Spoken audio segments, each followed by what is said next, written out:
Facebook CEO Mark Zuckerberg has publicly defended allowed paid political ads, including those with false claims, amid scrutiny of Facebook and other tech platforms. Twitter has long allowed political ads, but last night, Twitter's CEO said the social media giant would ban them starting in late November. John Yang looks at the reasoning, the reaction, and what it could mean for other tech giants. Nick, in a series of tweets announcing the decision, Twitter CEO Jack Dorsey said political ads present entirely new challenges to civic discourse at increasing velocity, sophistication, and overwhelming scale. He said the ads have significant ramifications that today's democratic infrastructure may not be prepared to handle.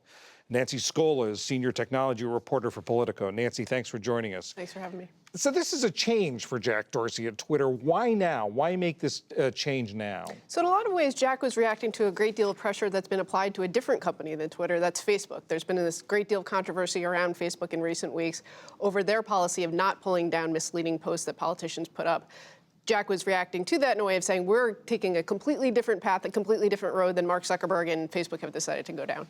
And this announcement, Dorsey made this announcement just before an earnings call for Facebook, and Zuckerberg was asked about it on that call. And he said, in a democracy, I don't think it's right for private companies to censor politicians or the news. You've been talking to Facebook executives today. Do they feel pressure now because of what Twitter has done? They don't. I mean, there's a great deal more attention on them. They're well aware of that, but they say, we have made this decision. Our problem now is we haven't articulated it particularly well, but we've made a decision. We think it's the right one, and we're going to stick to it. And essentially, their decision is what? Their decision is that they are not going to, if politicians put up posts that are misleading, they're going to count on voters to look at those posts, those ads, and say, okay, that's something that's not true. Allow the public to make those decisions about truthfulness or not do the fact-checking on the front end. And I mean, Dorsey made a distinction in his tweets, which were much longer than what we read, between paid speech ads and free speech, posts by people. What was the distinction he's That's making? right. So Jack's argument is that if somebody posts something on Twitter and it gets a great deal of traction, even if it's misleading, that's fine. You're winning sort of like war of political discourse and you're gaining traction on your own.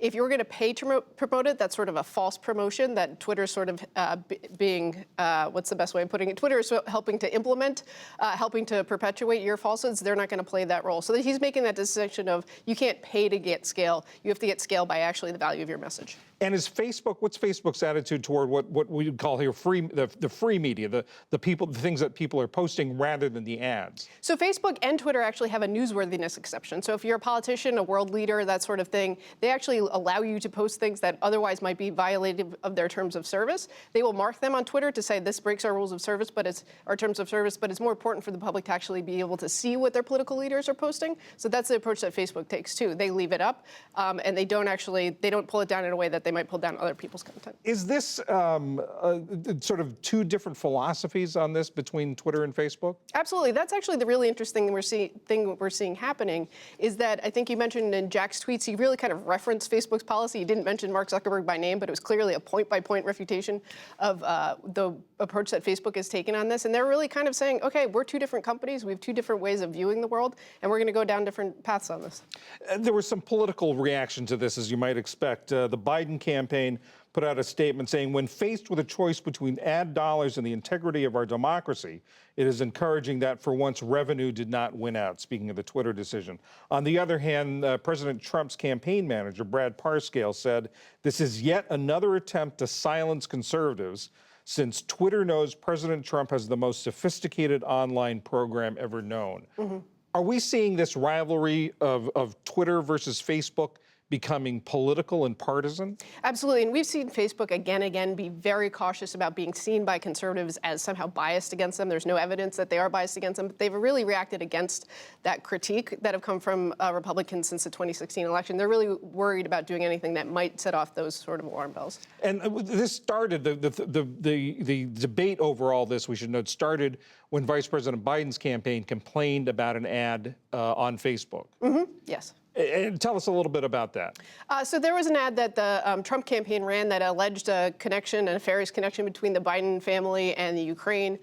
It's misleading. There's no evidence to sort of back it up, and Facebook declined to take that down. Nancy Scola of Politico, thank you very much. Thank you.